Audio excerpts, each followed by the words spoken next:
Hi everyone, my name is Nicole Ilaria and I studied Ruth Ann Rehfeldt for my behaviorist biography for this course. A little bit of background knowledge about Dr. Ruth Ann Rehfeldt is that she studied her undergraduate bachelor's degree at the Southern Illinois University and graduated in 1993. She then pursued a PhD at the University of Nevada, where she then became a board-certified behavior analyst. Now she can be seen as an assistant department chair at the ABA program of the Chicago School of Professional Psychology. She has also taught many classes on the subject of ABA and BCBA. Through her learnings, she has made many contributions to literature.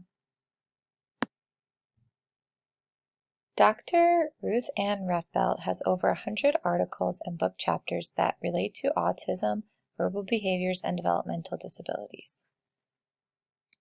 Dr. Rehfeldt has co-edited these two very in-depth texts.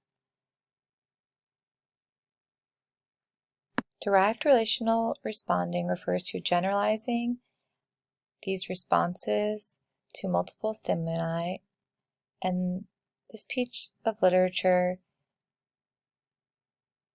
can help enhance expressive and receptive language skills for those with autism and other developmental disabilities.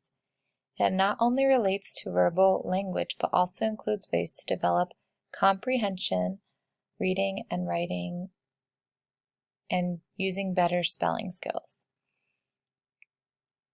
including different ways to improve children's grammar. Her second co-edited piece would be Applied Behavior Analysis of Language and Cognition, Core Concepts and Principles for Practitioners. This is used to discuss the implications of Rehfeldt's work as it directly relates to applied behavior analysis. First, we'll discuss verbal behavior. As I had previously mentioned in her pieces of literature, she goes into great detail on how to improve verbal behavior, including expressive and receptive language skills. She also includes a lot of information on stimulus equivalence, as we learned in this course as well. She also has done many studies on reliable and unreliable reinforcements.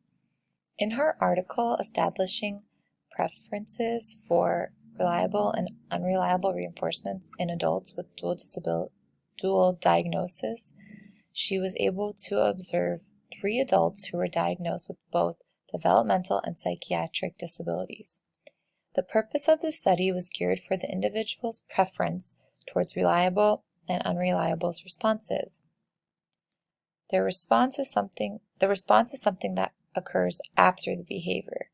The study's results demonstrates that the delays in the stimuli may increase the tolerance relating to unreliable reinforcements. Stimulus equivalence relates to when more than one stimulus creates the same response. In this study, reliable and unreliable reinforcements did not obtain the same response. Rehfeldt taught me a lot more about stimulus equivalence and verbal behavior regarding children and adults with special needs through her studies. It continues to have a positive impact on the world of special education and the different aspects that are involved with language, listening, comprehension, and much more. Stimulus equivalence and verbal behavior can directly relate to behaviors of my students that I work with on a daily basis. Rehfeldt's continued presence in our field is something that I would like to discuss with her, which leads me to my 5 mock interview questions. If I was able to get the chance to meet with Dr. Rehfeldt, I would ask her these 5 main questions. It was hard to narrow it down to just 5. First, I would be sure to ask her what inspired you to follow this career path. Is there any advice you can share for someone who's aspiring to be as successful as you? When I read her pieces, it just seems like she knows so much about the world of ABA and reinforcements and stimuli, which I could really use her inspiration to help me.